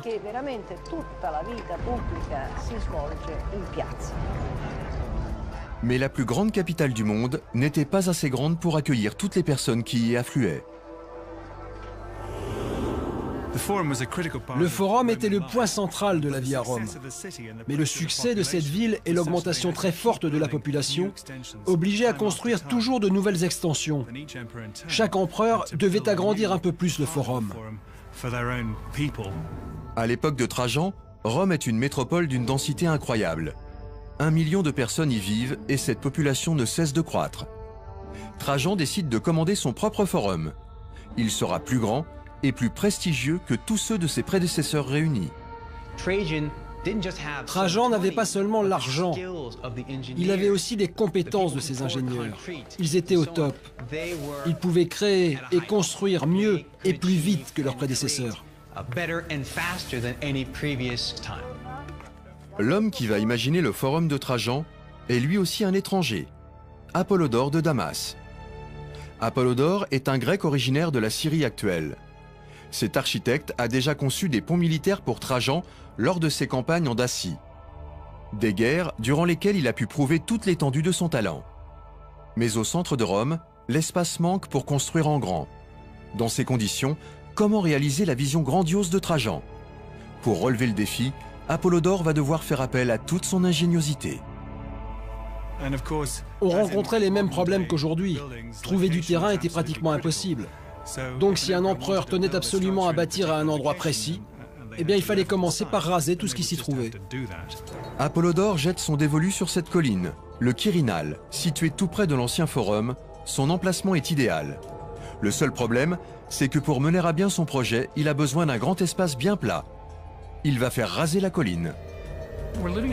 On était encore à des siècles de l'invention de la dynamite. Les Romains étaient obligés d'accomplir des exploits pour araser et aplanir le paysage, à la seule force des bras de dizaines de milliers d'esclaves. Ils travaillaient sans s'arrêter, munis de simples pics et de pioches. Il faut imaginer une armée de fourmis qui tentent de porter un morceau de pain. Elles ne peuvent pas le transporter en une seule fois. Elles vont d'abord le découper en petits morceaux avant de le déplacer. Une armée d'esclaves romains découpe ainsi méthodiquement la colline, morceau après morceau. Patiemment, ils viennent à bout des 38 mètres de hauteur que représente le Quirinal. Ce sont plus de 6 hectares de terrain vierge en plein cœur de Rome qui sont ainsi dégagés. L'alliance d'un empereur espagnol et d'un architecte grec va se révéler être un grand succès. Une ville de marbre émerge du sol. En 112 après Jésus-Christ, le forum de Trajan est terminé. Les Romains découvrent alors un équipement à la hauteur de leur idéal de grandeur. Ils y trouvent une bibliothèque latine, une autre grecque, des statues colossales, une place centrale monumentale et une basilique où l'on rend la justice qui s'élève sur 2 étages.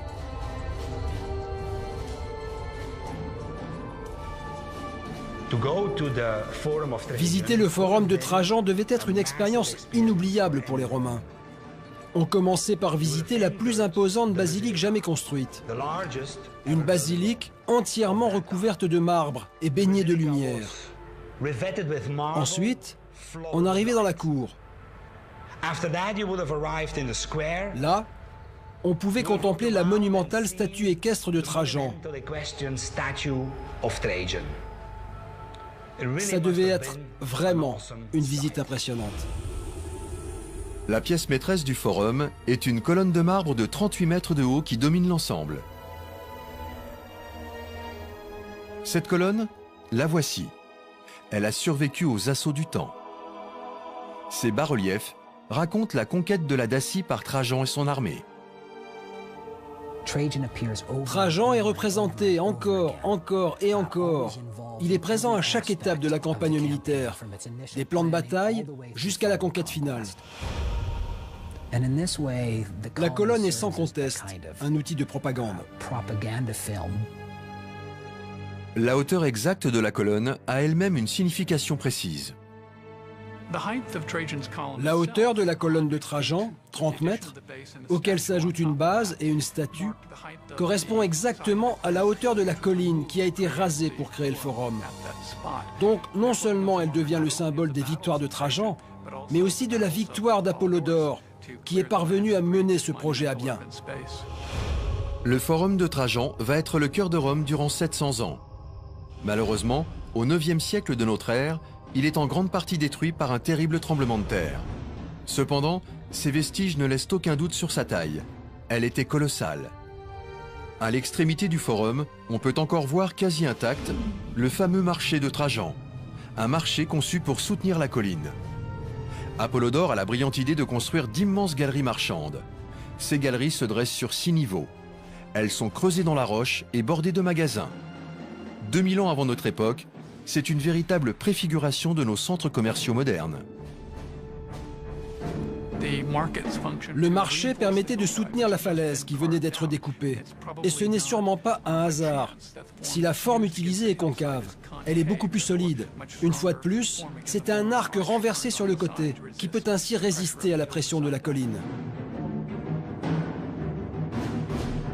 Au-dessus du demi-cercle s'élèvent 3 niveaux. À chaque niveau, on trouve toutes sortes de boutiques. Des petites, des grandes, des galeries de 3 étages. On dénombre plus de 150 magasins qui vendaient de tout, que ce soit des chaussures ou des œuvres d'art. Ce marché devait vendre une immense variété de choses venues de tous les coins de l'Empire, et peut-être de bien plus loin encore. Si le luxueux forum de Trajan est réservé à l'élite, son marché, lui, est conçu pour les masses.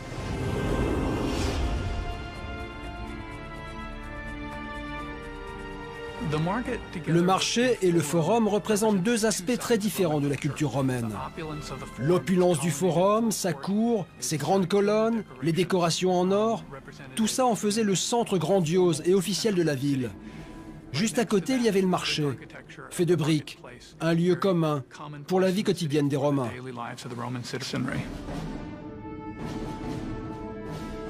Ces édifices publics, autant que ses conquêtes, font de Trajan l'un des empereurs les plus populaires de l'histoire romaine. C'était un grand bâtisseur, mais également un très grand stratège. Et tout comme Auguste, il assura une ère de paix et de tranquillité qui fut très importante pour l'Empire.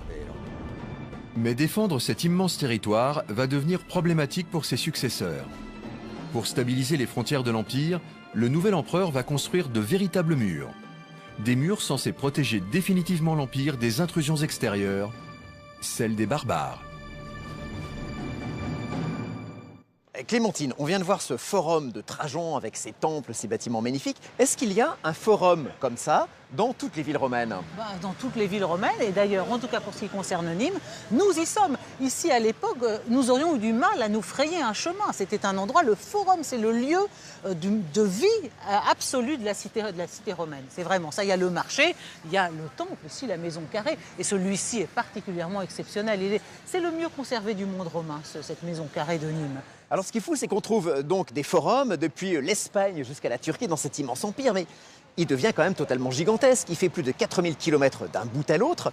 Est-ce que l'empereur peut encore se faire obéir? Comment est-ce qu'on communique dans cet immense empire? Alors il faut une très bonne organisation et l'Empire romain est très organisé, très hiérarchisé. Alors on a des envoyés un peu partout, on a des préfets, on a des proconsuls.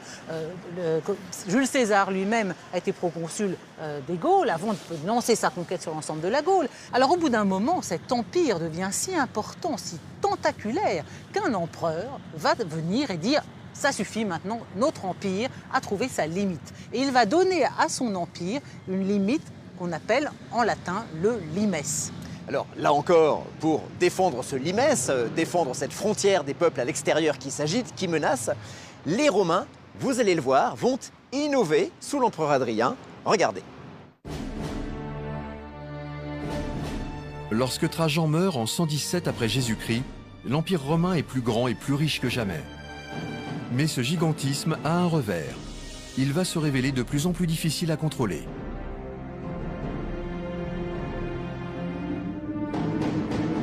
Trajan n'a pas eu de fils biologique.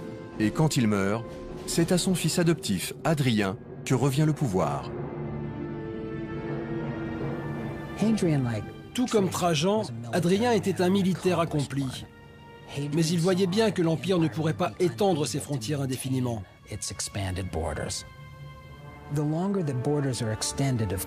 Plus les frontières sont éloignées, plus les défendre coûte cher. Donc Hadrien ne va pas chercher à conquérir, mais plutôt à maintenir l'Empire tel qu'il est. Et pour cela, Hadrien innove avec un système de défense des frontières. Voici ce qu'il en reste. Nous sommes au nord de l'Angleterre, à 2500 km de Rome. Quand Hadrien accède au pouvoir en 117 après Jésus-Christ, cette partie de l'Empire, correspondant à l'Écosse actuelle, est un territoire difficile à contrôler, où les soldats romains doivent faire face à un froid glacial l'hiver et à des attaques barbares incessantes. Aussi, 5 ans plus tard, l'empereur décide de s'y rendre en personne. Très vite, il comprend que la première chose à faire est de remettre ses troupes en ordre.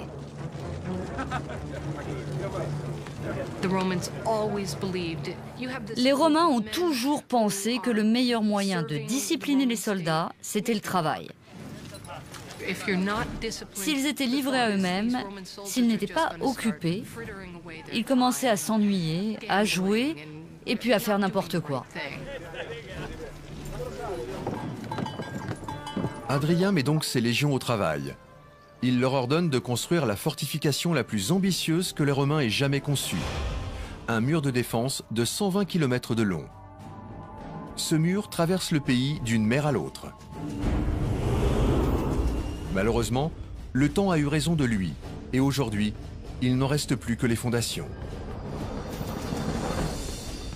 Mais à l'origine, il mesure 4,5 mètres de haut et 2 mètres de large. Au pied, on creuse un fossé de 3 mètres de profondeur. L'envahisseur qui parviendra à franchir ces 2 obstacles se retrouvera face aux légions romaines qui les attendent, bien retranchées de l'autre côté du mur. Et si par miracle une armée vient à bout du mur et des soldats qui le protègent, elle découvrira un dernier obstacle, et pas des moindres. Le Vallum, un fossé de 40 mètres de large qui s'étend lui aussi d'une côte à l'autre. Le mur d'Hadrien est autant une barrière physique que psychologique. Son gigantisme est là pour rappeler aux barbares de l'extérieur que la puissance de Rome est sans limite. D'une certaine façon, on pourrait comparer le mur d'Hadrien au mur de Berlin, c'est-à-dire un mur qui empêche certains d'entrer et d'autres de sortir, qui empêche une sorte de mélange qui pourrait devenir incontrôlable. Le mur d'Hadrien est la plus grande fortification en pierre que les Romains aient jamais construite. Et le terrain escarpé de cette partie de l'Angleterre le rend encore plus efficace contre les invasions barbares. Les difficultés étaient énormes à cause du relief qui était inégal. Il y avait des falaises, des vallées, des murs de pierre. Rien que cela demandait des prouesses techniques, qui à l'arrivée seraient très bénéfiques à tout point de vue, car il faudrait beaucoup moins d'hommes pour surveiller les frontières.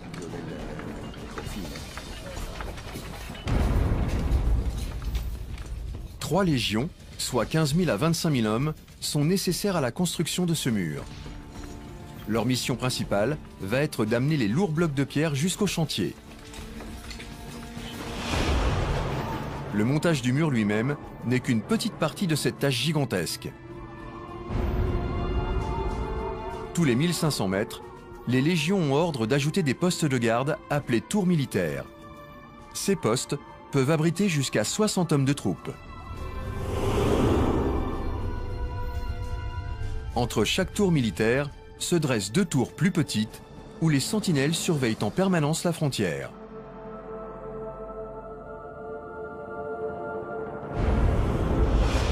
Enfin, le long du mur se trouvent également 17 forts, chacun pouvant loger 1 millier de soldats.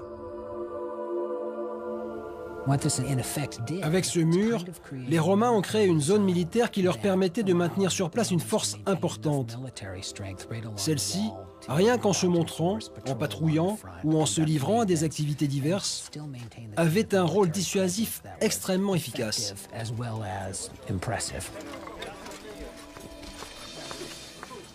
Chaque fort couvre 1 à 2 hectares. Il comprend toujours un quartier général, des logements, un temple, un hôpital et des bains. En fait, tout ce qui est nécessaire à la vie militaire. Puis, des villes apparaissent autour de ces forts. Elles permettent d'apporter aux soldats tout ce qu'exige la vie quotidienne. Ces troupes romaines voulaient des chaussures romaines, des agrafes romaines pour leurs tuniques.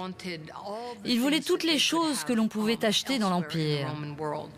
Donc le commerce a suivi, les tavernes ont suivi, les femmes ont suivi les tavernes, et c'est ainsi que les troupes romaines ont transformé les régions où elles étaient stationnées.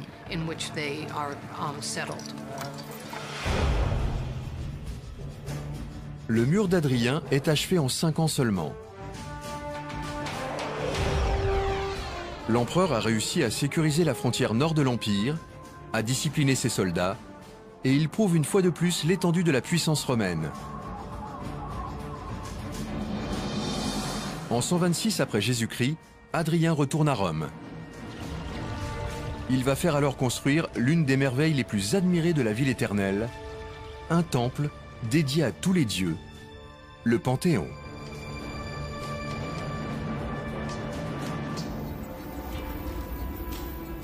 En 126 après Jésus-Christ, Adrien est de retour à Rome après 5 années passées à fortifier les frontières de l'Empire.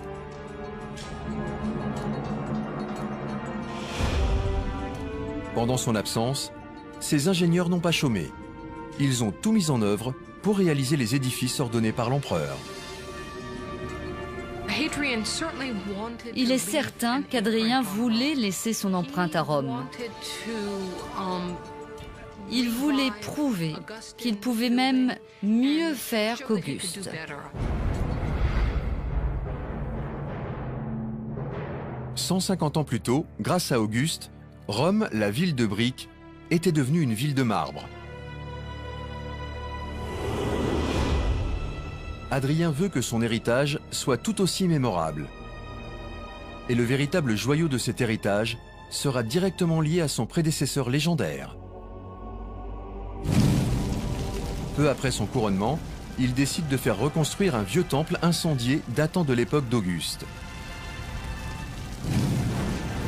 C'est sur ces ruines qu'il fait construire la plus célèbre de ses réalisations, le Panthéon. Un temple majestueux consacré à tous les dieux romains. On peut dire que le Panthéon est le plus incroyable des monuments construits par les Romains. Pourquoi? Grâce à sa rotonde. La rotonde, un immense espace circulaire recouvert d'une coupole magnifique, est le cœur du Panthéon. Au centre, le dôme de béton s'élève à plus de 45 mètres. Il a exactement la forme d'une demi-sphère. Et cette gigantesque structure tient sans aucun pilier ni support. 45 mètres, ça fait une sacrée taille. Avoir l'audace d'imaginer et de construire quelque chose d'aussi vaste est un véritable exploit. La coupole du Panthéon est toujours intacte 18 siècles après sa construction. C'est encore à ce jour la plus grande structure en béton non armé qui ait jamais été construite. Avant que les ingénieurs d'Adrien ne commencent à couler le béton nécessaire à la fabrication de ce gigantesque plafond, il leur a fallu calculer soigneusement comment la poussée du béton de la voûte allait se répartir sur les murs porteurs. Sans ces savants calculs, ils auraient pris le risque, une fois les échafaudages retirés, de voir les 3000 tonnes de béton de la coupole s'effondrer d'un coup. Aujourd'hui, quand on construit en béton, on le renforce par des barres en acier. C'est ce qu'on appelle du béton armé. Les Romains ne pouvaient pas faire cela. Du coup, le poids devait être parfaitement réparti du sommet vers la base de la coupole. Les ingénieurs du Panthéon imaginent plusieurs solutions très efficaces pour que le plafond ne leur tombe pas sur la tête. En effet, il ne s'agit pas seulement de sécurité. Il en va de l'honneur et de la réputation de l'empereur. La première mesure est de construire de solides murs de 6 mètres d'épaisseur. Ce sont eux qui seront chargés de soutenir la coupole. Ces murs verticaux servaient à soutenir la coupole et éviter que son poids pousse vers l'extérieur. Les murs étaient un soutien pour la coupole. Ensuite, ils utilisent des matériaux plus légers et des couches de ciment plus fines à mesure qu'ils atteignent le sommet de la coupole. C'est la même technique qu'aujourd'hui en fait. Les Romains utilisaient des granulats de béton pour une meilleure adhésion. Quand ils ont construit la coupole, ils ont utilisé une technique courante à cette époque, qui consistait à insérer des cruches vides au milieu du béton pour créer des poches d'air et alléger son poids total. Regardez ces coffres intégrés au plafond. Ils ne sont pas là uniquement pour faire joli. Ils permettent d'alléger la structure et de diminuer encore les risques d'effondrement. Finalement, ils joignent l'utile à l'agréable. Tout d'abord, ces coffres ont un but esthétique. Ils permettent à la surface de la coupole d'être décorée. En même temps, ils permettent de réduire la quantité de béton nécessaire pour recouvrir la coupole. Enfin, la dernière innovation destinée à répartir et alléger au maximum le poids du dôme est également l'élément le plus caractéristique du Panthéon. Il s'agit de l'oculus, ce trou circulaire au beau milieu du plafond, à un diamètre de 9 mètres. Et lui aussi a deux fonctions: éliminer l'excès de poids à l'endroit le plus fragile de la coupole et illuminer l'intérieur du Panthéon. Il est le symbole du soleil dardant ses rayons sur la terre. Imaginez une personne de l'Antiquité qui entre là. Il n'y avait jamais eu un endroit comme celui-ci auparavant.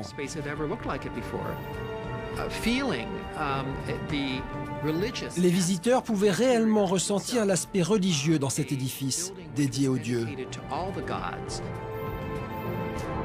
Les ingénieurs du Panthéon cherchaient à atteindre la perfection, et ils y sont presque parvenus.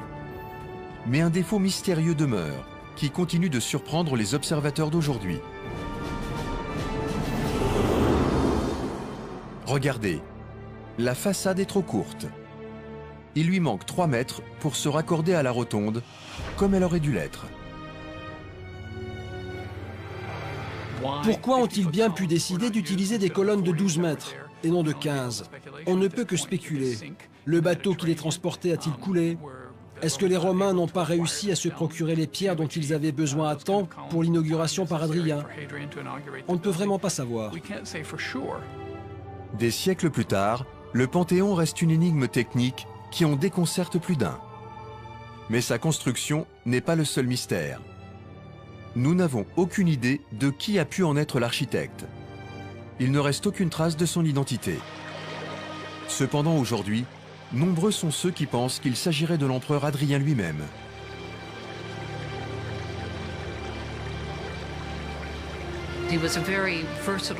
C'était un individu aux talents multiples. Il peignait, il écrivait des poèmes et adorait l'architecture. Il a construit beaucoup d'édifices à coupole. Donc, il me semble qu'il a peut-être pu participer à la création du Panthéon.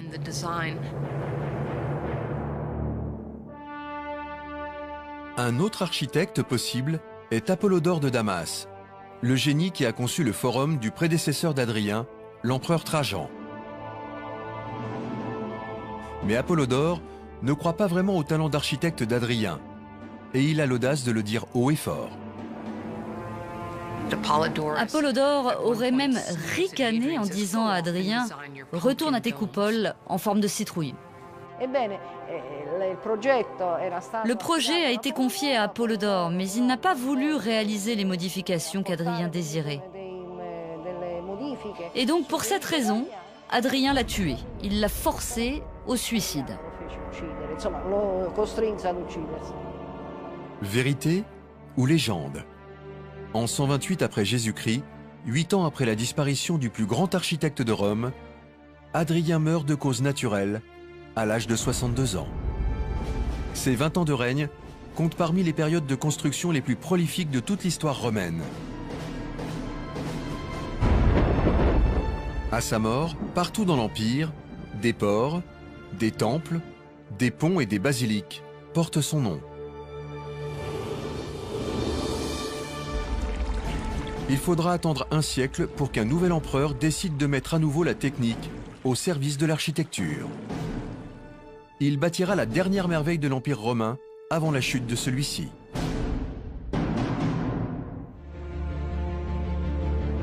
Quel personnage quand même cet Adrien, grand bâtisseur, grand voyageur, le Panthéon, le mur d'Adrien. Et oui, il a bien des réalisations à son actif et alors il entend bien être obéi, hein, Adrien. Par exemple, pour le fameux mur d'Adrien, eh bien, il a demandé à ce que l'on construise une porte tous les 1000 Romains. 1000 Romains, ça fait 1500 mètres à peu près.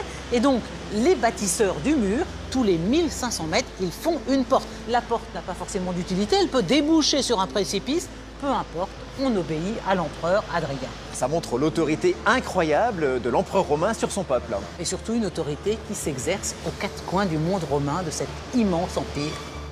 Alors justement, à l'époque d'Adrien, l'Empire romain est à son apogée, il y a une relative stabilité, les empereurs vont se succéder, dans le sang d'ailleurs parfois, et près de 70 ans après la mort d'Adrien, l'un d'entre eux, Caracalla, va donner au monde romain un de ses bâtiments les plus extraordinaires, le plus grand complexe de remise en forme jamais construit. Regardez.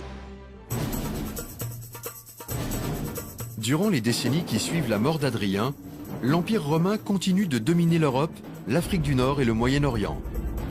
Les empereurs romains parviennent à maintenir leur pouvoir absolu. Les armées romaines demeurent invincibles. Et les architectes romains continuent d'inspirer et de sublimer le monde. Leur dernière grande œuvre est sans doute l'une des plus connues aujourd'hui encore. Il s'agit des bains publics les plus somptueux jamais construits. Une commande passée en 212 par un empereur entêté et corrompu du nom de Caracalla. Caracalla accède au trône comme ses prédécesseurs, par le meurtre. Son père, l'empereur Septime Sévère, souhaitait que ses deux fils règnent ensemble sur l'Empire. Mais Caracalla et son frère Geta se haïssent. Après la mort de leur père, l'élimination de l'un par l'autre n'est qu'une question de temps. Caracalla est le premier à frapper. Caracalla l'a fait tuer devant sa propre mère. Ce que je trouve absolument atroce, le nom de Geta fut effacé des mémoires. On l'a supprimé de tous les écrits.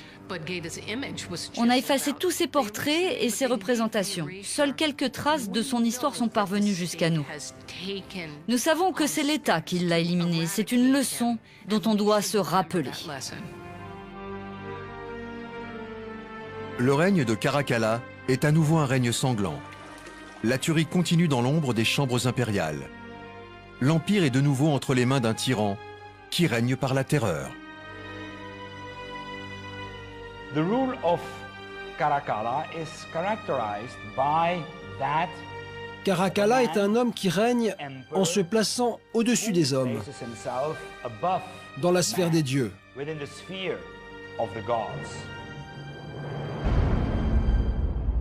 Caracalla veut laisser un héritage qui assurera sa gloire pour les siècles à venir.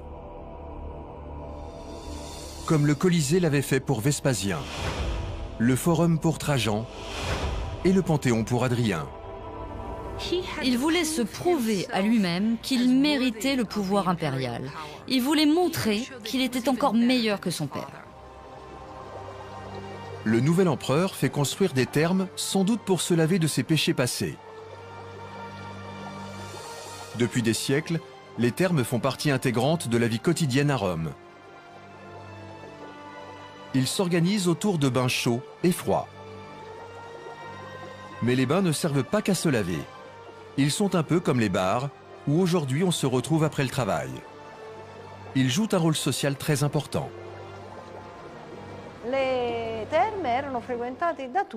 Tout le monde allait au bain. Les jeunes, les vieux, les riches et les pauvres. Le plus souvent en toute liberté et une totale promiscuité. Peut-être que cette promiscuité n'était pas applicable aux deux sexes, car les horaires n'étaient pas les mêmes pour les hommes et pour les femmes. Les bains étaient le lieu de rencontre de la population tout entière, car ils étaient gratuits. Il ne fallait pas payer pour y avoir accès. Après le travail, les gens allaient au therme pour se détendre pendant quelques heures. Ils parlaient de politique, profitaient d'un massage, d'une manucure, d'une coupe de cheveux. Ils pouvaient faire de l'exercice, du catch.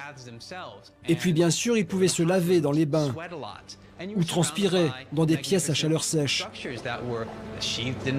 Et ils étaient entourés de marbre et de statues magnifiques. Tout ça profitait aussi à la classe moyenne. Ce n'était pas réservé aux riches. C'était pour le Romain moyen. Quand un empereur veut se rendre populaire aux yeux de son peuple, il fait construire des thermes. Certains, comme Néron, Titus et Trajan, ont construit leurs propres thermes et en ont fait des lieux somptueux et extravagants. Caracalla est bien décidé à les surclasser dans la démesure. Il fait donc construire les plus grands bains publics jamais imaginés. Aujourd'hui, il nous en reste les fondations. Elles témoignent de ce que pouvait être cet édifice. Comme vous pouvez le voir, tout ce qui reste ici est une série de salles immenses, où se trouvaient des piscines, de la taille des piscines olympiques. Il y avait des bains à différentes températures, des salles de bains privées, et même des salons où les gens pouvaient discuter. Le bâtiment central est plus grand que la basilique Saint-Pierre et il est recouvert d'or et de marbre. Le sol est décoré de riches mosaïques, dont certains fragments sont toujours en place. Le bâtiment des thermes est entouré de vastes jardins réservés à la promenade et à la détente. Il y a aussi des bibliothèques, des magasins, des restaurants et même une maison close. Ce complexe est suffisamment vaste pour accueillir confortablement 2000 Romains. C'était une véritable petite ville qui devait toujours grouiller de monde. Ces salles immenses témoignent du talent des ingénieurs de l'époque et de leur créativité. Ils ont su surclasser tous les thermes construits auparavant.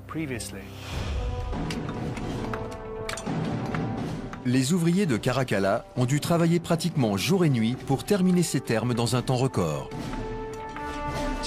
Pour construire un tel complexe thermal en 5 ans à peine, on estime qu'entre 5 et 10 000 hommes ont été nécessaires. Des hommes qui ont travaillé tous les jours, sans relâche, durant ces 5 ans.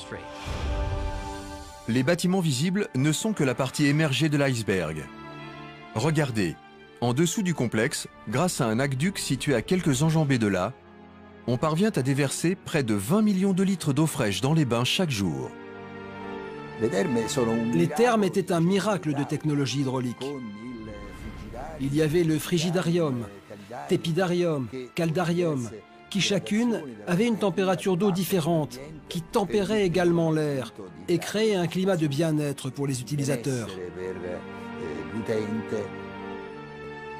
L'eau des piscines était chauffée par des feux de bois qui entretenaient 50 chaudières situées juste en dessous du sol.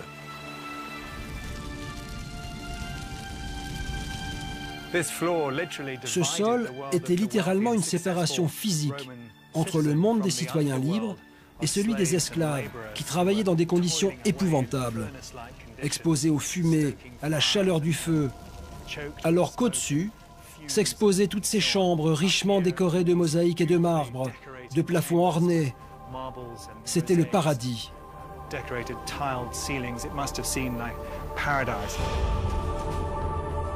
Les thermes de Caracalla ouvrent en 216 après Jésus-Christ.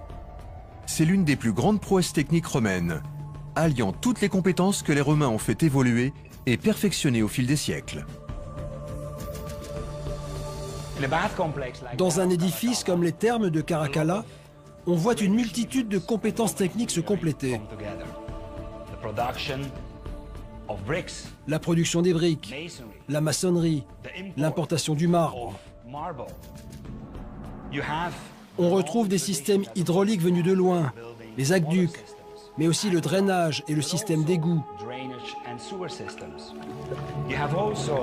On a aussi l'utilisation du béton, qui leur permet de construire de vastes espaces et de les recouvrir avec des coupoles et des voûtes.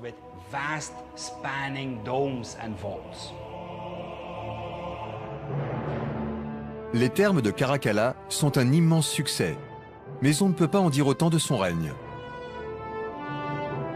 Alors que son projet épuise l'économie romaine, Caracalla continue de ruiner l'Empire en finançant des campagnes militaires en Arménie et contre les Parthes.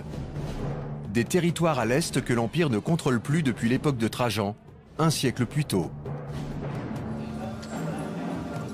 Comme son illustre prédécesseur, Caracalla rêve de briller par ses tentatives de conquête, mais celles-ci vont signer sa perte. En 217 après Jésus-Christ, après un règne de 6 ans basé sur la cruauté et l'intimidation, Caracalla est poignardé par ses propres gardes du corps au cours d'une campagne militaire en Orient. La même année, un terrible incendie détruit le Colisée. Autant dire l'âme de la capitale. L'amphithéâtre sera reconstruit 20 ans plus tard, mais l'Empire lui-même ne s'en remettra jamais. L'époque glorieuse d'Auguste, de Vespasien et de Trajan fait déjà partie du passé, et la toute-puissance de Rome n'est plus qu'un souvenir. Pendant les 3 siècles qui suivent, cet empire qui s'était montré si brillant s'éteint doucement. À cela, plusieurs explications. Certains pensent que c'est la métallurgie qui les a tués.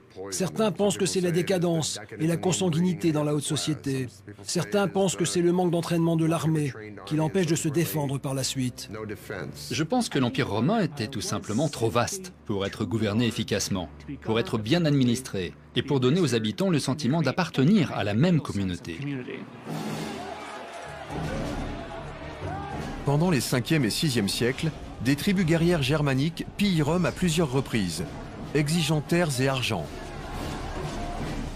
En 537, une tribu frappe le point le plus sensible et le plus vital de la cité, ses aqueducs.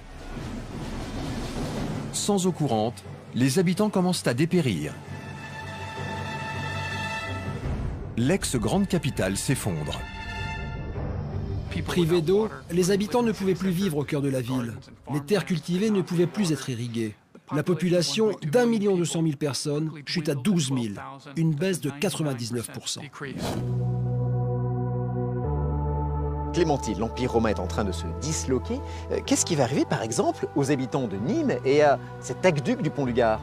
Écoutez, à la fin de l'Empire romain, on cherche à se protéger. Alors les villes vont se renfermer sur elles-mêmes, alors qu'il y avait une communication par ces voies romaines entre toutes ces villes gallo-romaines. Et alors tout ce patrimoine légué par les Romains, eh bien, progressivement, il va péricliter. Qu'arrive-t-il à une baignoire, un évier, une canalisation dont on ne s'occupe pas? Eh bien, elle s'entarte, elle périclite. C'est exactement ce qui va arriver à cet aqueduc, à ce pont aqueduc qui va s'entartrer sur une grosse partie de la canalisation et qui, vers le 6e siècle, ne laisse plus passer qu'un petit filet d'eau. Donc cette arrivée d'eau courante à Nîmes disparaît avant que l'époque moderne ne redécouvre les canalisations, les captages et ne se remette à distribuer l'eau courante dans les villes. Il va se passer combien de temps? L'eau courante, nos grands-mères avaient des pompes dans leur jardin, elles n'avaient pas l'eau courante.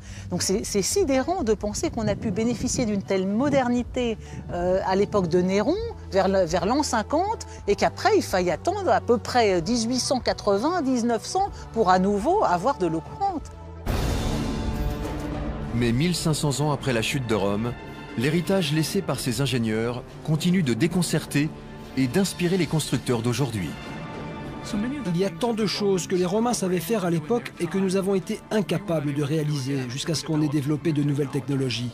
Nous n'aurions certainement pas été capables de reproduire une coupole grande comme celle du Panthéon sans l'aide d'un ordinateur. On n'aurait pas pu déplacer le flanc d'une colline sans machine motorisée. Si nous n'avions que leurs outils de l'époque, nous serions incapables d'accomplir ce qu'ils ont accompli.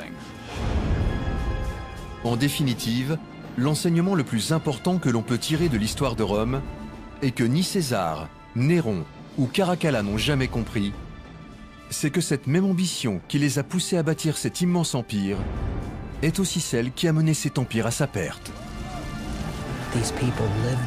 Ces hommes ont tout fait pour satisfaire leur ambition et leur appétit. On peut les admirer et à la fois les détester pour ce qu'ils ont fait.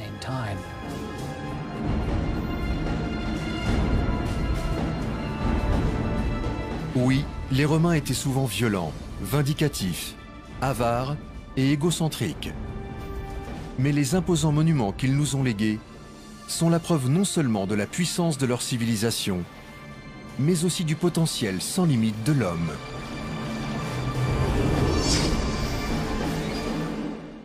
Vous pourrez retrouver toutes les informations et bien d'autres de ce numéro sur les réseaux sociaux. Nous, on se retrouve très bientôt pour de nouvelles découvertes. Au revoir.